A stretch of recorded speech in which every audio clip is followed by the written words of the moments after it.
Final thoughts here on the Mets season. Sam Davis with Andrew Gullotta. Andrew, we put this off a couple of days, but we had to do it. We wanted to wait a little while, let the wound kind of work its way in here as the Mets, unfortunately, have been eliminated in the wild card series. They lost in Game 3 against the Padres. They lost Game 1 7-1, came back, won Game 2 7-3, but then lost Game 3 6-0. To finish off the Mets season, 101 wins, losing in the wild card round. Definitely a disappointment to end the season for the Mets. And Andrew, just take me through the last maybe couple days or how you're feeling right now about the team. Oh, man, it's rough. You really bring it back to the Braves sweep. I think that's kind of where this story starts. Maybe it starts even earlier when you go back to the Cubs series and when they got swept by the Cubs. And then ever since then, it's kind of been trying to hang on for dear life for the division. You lose the division in that last week of the season in Atlanta. You're still feeling like, look, this is a 101-win team. You should have a chance at the Dodgers if you just beat the Padres. And what do? You lose 2 out of 3 against the Padres this weekend. And to be quite honest with you, I don't think they're beating the Marlins 2 out of 3 this weekend. Yeah, I mean, honestly. 2 out of those 3 games were really, really bad baseball, almost all around, really from start to finish. And you obviously have the Saturday game in the middle where they show life. But at the end of the day, it's not enough. It's so upsetting to win 101 wins to fall in the wild card round. But that's where we are. That's baseball. Yeah, it's definitely baseball, and that's been something that we've both had to come to terms to over the last couple of days. But, you go back to the month of September, and that's where things really started to slip. That's where the wheels started to fall off. You go back, everybody points back to that Cubs series, and rightfully so, being swept. But there's a couple other series here and there where, whether they are, I don't know. I hate to say, you should sweep all those teams, which is obviously very difficult. But even losing one, even losing 1 or 2 of those games is definitely going to hurt your overall chances. But the thing is that Atlanta did that also at times. I think when the Mets lost, Atlanta also lost. They were really right there neck and neck. And for me, that's why obviously the Cubs series is an exception. But overall, September, whatever, it comes down to that series at the end and into the start of October against Atlanta. Obviously, they lose the division there, which was huge because you wanted to win the division, you wanted to have that bye, and you wanted to have the opportunity to avoid playing the Dodgers, avoid potentially playing Atlanta as well, or at least only playing one of those teams until the NLCS, potentially. And right now, they would be playing the Phillies, who are hot, who are playing really good baseball, but still. I'd love to play the Phillies right now. Exactly. I think any Mets fan, fan, including us here, would want to be in that position to play against Philly in the NLDS instead. Obviously, the Mets go down to the Padres, and overall, like you said, Andrew, in that series, just nothing really went right. Starting in Game 1, Max Scherzer coming out of the gates, he didn't have it. He didn't have it. You pay this guy a lot of money for games like this, and he came out and just did not have what it takes to be the ace of this staff and to lead a playoff team. He just, quite frankly, just really came out flat and didn't have it at all. Man, Max Scherzer, between the Braves start and then the Padres start, he went 5 2/3, 4 earned runs against the Braves, and went 4 2/3, 7 earned runs, 4 home runs against the Padres. That's not why you pay him $43 million. And to me, being at that game Friday night, you had the start of the game, so much energy in Citi Field for all the opening ceremonies, the first pitch, them announcing all the players. It was definitely, I know a lot of people talked about kind of the Sunday night game and the atmosphere at Citi Field, but that Friday night game was really energetic, especially being in the stands for that game. Everyone is pumped up because even though you lost that series to Atlanta, you're in the playoffs and you have a chance to go and win a World Series. And then that first inning right away, the air falls right out of the balloon when Scherzer gives up that 2-run home run to Josh Bell. And then after that, even those first 2 innings, you felt like maybe they can get to Darvish, couldn't, and then you knew this game's over. Yeah. Scherzer gives up, I can't believe, 4 home runs. Yeah, the last one was a killer, too. Yeah. The last one really was like the final nail in the coffin, at least for the Mets in Game 1, because you knew how good Darvish was going to be. You knew in that game at least, 1 run is not enough. Let's be honest. That isn't, that's the offense is certainly at fault here in this series as a whole, and in every single game as a whole, other than obviously the one that they won in Game 2. But in the other 2 games, the offense is definitely at fault. But, when you have Scherzer going out there and pitching the way he does, and just non-competitive pitches, home run after home run, 4 in total, you're not putting yourself in a good position to win. And you, Darvish, given a lead, especially against the Mets, who he's pitched well against in the past, was able to just kind of cruise in that one. The offense couldn't really do anything in Game 1. And then you get to Game 2, where, I mean, it's almost the opposite. I mean, DeGrom didn't pitch amazing, but he pitched well enough to win. He pitched well. And, the Mets offense came alive. They found a way, and they did something that they really hadn't done for, I would say, a couple weeks at that point, and that was work counts, hit with runners in scoring position, get on base, things that they didn't do at all in Games 1 and Game 3, but they did it well in Game 2, and I think that is what made this series so difficult for a lot of Mets fans, is because you have Game 2 and you have, the success, and you think, okay, this is the turning point. The Mets offense, I remember texting you the following morning and being like, okay, the offense has turned a page. They've been struggling at times. They struggled in Game 1, but they found a way to win in Game 2. And, even if Chris Bassett isn't great in Game 3, the offense is still going to come out and perform. And what did they do? I mean, that's laughable to even say that, because you look at what happened in Game 3, they laid an egg. They didn't score at all, and Bassett wasn't great either. But I think that's what makes it kind of tough, because we, as people that have covered the team very closely, and in addition to, all Mets fans as a whole, they've seen some really amazing moments from this team. They've seen some moments where they fought back, seen some moments where the offense was able to explode, and even when the pitching kind of struggled, the offense found a way to bail them out.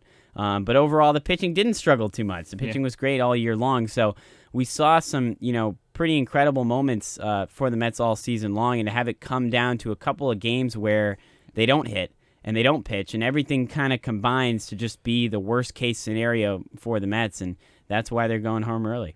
Seems like the magic just ran out on this team. Yeah. It's just the big hits stopped coming. You saw, I mean, even Game 2, that was probably, that was like classic Mets, right? Have one big game to kind of get everyone back in. Get everybody's hopes up. And then eventually. Get one hit in Game 3 and end up losing the series. I mean, 6 walks they drew against Snell. Yeah. And only 3 1/3. And he wasn't sharp. He didn't have it. And Musgrove obviously did.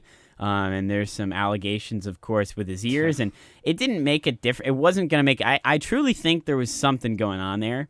But it didn't make a difference. It wasn't going to make a difference. The Mets offense was not good, and it really didn't matter. I mean, obviously, Snell, I think, kind of bailed him out, walking guys early, and allowed the Mets to work their way back into the game. But Musgrove had it, and he was dealing. Darvish had it, he was dealing.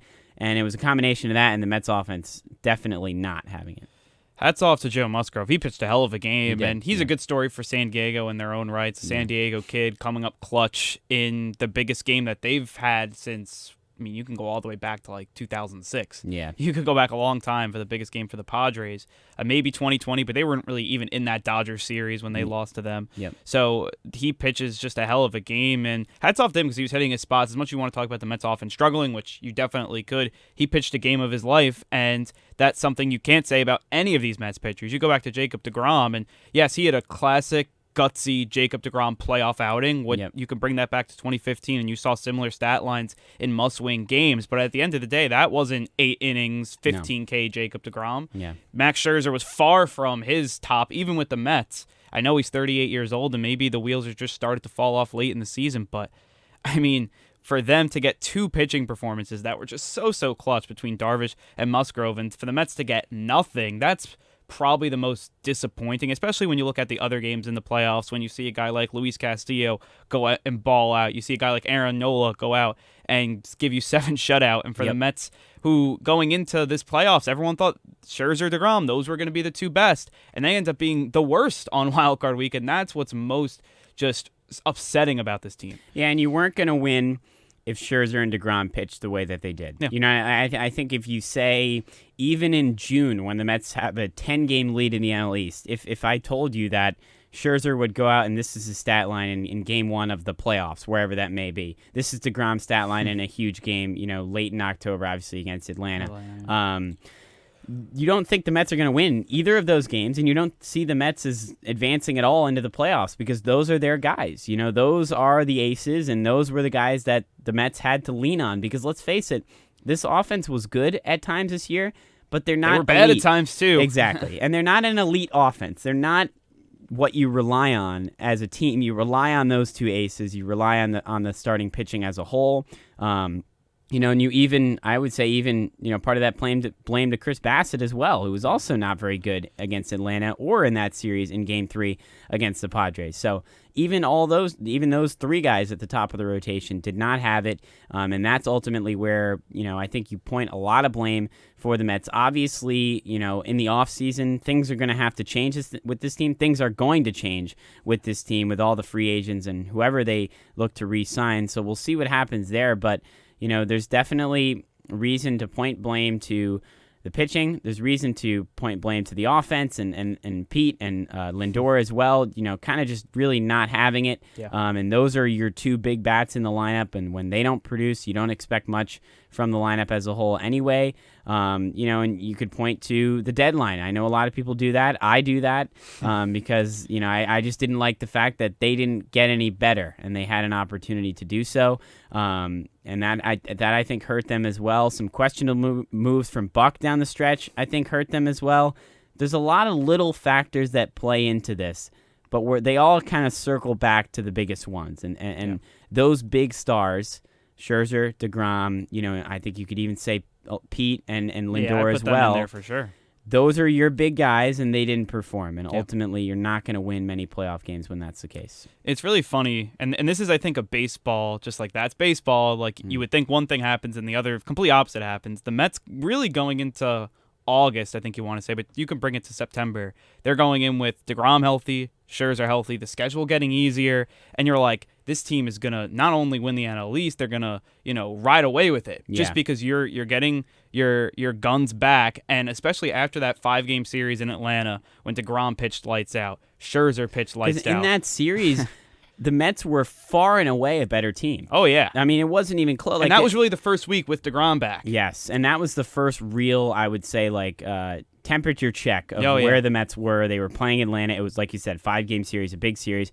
And they showed themselves as a better team. And how would you not have confidence leaving that series and thinking, okay, this is the Mets division. This is the NL East is the Mets division. And you go from that to, I will say that my expectations were adjusted heading into the playoffs. Obviously, I think at times, especially after that Atlanta series, you're thinking, okay, and even into, I would say, the end of August, right before that. I think the peak of the season was the Dodgers series. Yes, yeah. And when was that? That was the end of August. Yeah, it was like August, the last few days of August, September 1st. So you win 2 out of 3, right? 3, yep. You win 2 out of 3 at the end of August against the Dodgers. DeGrom goes lights out.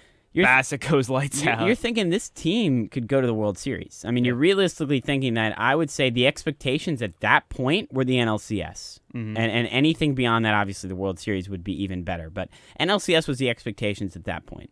And then September happens, the Atlanta series happens, and you start to adjust. I would say after Atlanta, especially getting swept, but for me, Game 2 is when I really kind of lost a lot of steam in this team, and then especially Game 3 when they get swept.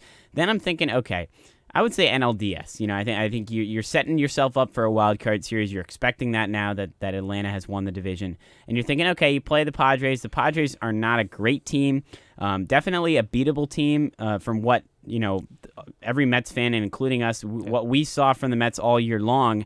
The Mets were definitely in a position to play better baseball and beat the Padres and put themselves in the NLDS. And then from there, whatever happens, happens. You got to play the Dodgers. That's really tough. Anything can happen in a 5-game series, but whatever happens from there, that's fine. That was the expectation. I think what makes this, I would call it a collapse from the Mets in September and late in the season, is the fact that they didn't even reach the expectations of what a reasonable Mets fan would have, a reasonable person would have for this team. Obviously, it was NLCS at times, but even the NLDS, they do not reach there. They fall in the wild card, and to me, that's what makes this season as a whole for the Mets so disappointing. And as much as I want to look at some of the really good moments that happened across the year, some amazing comebacks, some walk-offs, combined no-hitter, huge series against the Dodgers, for example, huge series against Atlanta.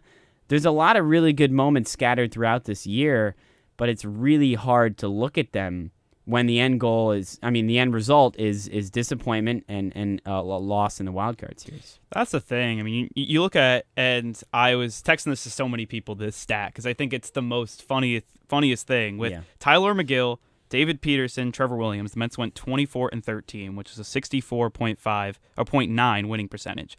With Max Scherzer and Jacob deGrom on the mound, the Mets only won 57.1% of games. Yep. Who would have thought that? Yeah. Yeah. I mean, that's just like the biggest, and that's why I do have some confidence, especially if Jacob deGrom comes back this season, which we can get into on another day. Yeah. But if you have deGrom and Scherzer next year, I think but you're not going to get 65% from those guys, but you're hoping that flips, where, maybe you see you're winning a little bit more with deGrom and Scherzer, and you don't need to win with the guys like Tyler McGill or Trevor Williams, whoever it may be. Yeah, so the free agent, group for the Mets, I think this team is definitely going to look different heading into next season. How different, we're not really sure yet. Edwin Diaz is a free agent. I think this team's going to look similar. I think, Steve Cohen's still the owner, and I think that's kind of the most things this makes me. But that's the thing happy. Is that's why I say maybe things might be different, because if maybe they lose out on a way. Yeah, exactly. If they lose out on a free agent, Steve Cohen is going to fork over the dough to pick up somebody else. I think Brandon Nimmo is a guy that comes to mind. If he's not with the team next year, I have a feeling that Steve Cohen is going to look, in addition to Billy Epler, of course, and Buck, are going to look for another guy to fill that spot, and it very well might be an improvement in that position. Nimmo had a great year, but we'll see what happens there. And obviously, the big guys, Jacob deGrom, Edwin Diaz, with the year that he had, we'll see if they stay with the New York Mets. I think both of them want to. I know Edwin does. I don't know about deGrom. I think, and we can get to this very quick, because I have something I want to say about him. Yeah. I wouldn't fault him for leaving, and I love Jacob deGrom. He's my favorite New York Mets player since he came up and had his first career start against the Yankees Subway Series and pitched out of his mind. And I believe he was one of the Mets had 2 hits that day. deGrom obviously had one of them, and the Mets lost 1-0. Yep. So I remember that he was such a good hitter. Too. Yeah, which is just it's funny to think about. Yeah. But what he's been through with this team, with the Wilpons and them not scoring, them not building around him going to the World Series, and they're like, "Nah, we're not going to really build around you." I wouldn't be surprised if he's even though it's Cohen, he's I'm just done. I want to see somewhere else. I want to grow my family somewhere else. Maybe not. Maybe I'm wrong. He's not a huge. He doesn't like the media, and he doesn't. No. I don't think he likes the New York environment necessarily as much as some other guys. He wouldn't say he does. He wouldn't say that he doesn't. But I think he's going to come back, because I think Steve Cohen is going to give him a lot of money. A lot of money that I think that's ultimately the case. To refuse. Is whoever gives the most money for Jake is where he's going to go, to be honest. He's the most scared, though, I am leaving. I think Diaz really loves it here. I think Nimmo, I think the choice is going to be the Mets' choice. Do they want to give him the money? I think he would rather come back, but I don't know if the Mets are going to, for the price tag, want him back. Yeah, and I think that'll also depend on how they feel about the other, if deGrom's staying, That's true. We'll see what happens there, but we're going to get into all that. I think after the World Series ends, we need to, sit back and relax and I won't be watching the playoffs. Decompress. I was going to say watch the playoffs, but I already remember you saying that you weren't going to. I've watched too much baseball. I will be watching the playoffs and trying to decompress and maybe taking some solace in the fact that Atlanta might be bounced here by the Phillies. So we'll see what happens. Wouldn't that be funny? But anyway, I think we'll talk plenty about free agency after the World Series. But for now, that's going to wrap up our final thoughts on the Mets season here with Sam Davis and Andrew Gullotta.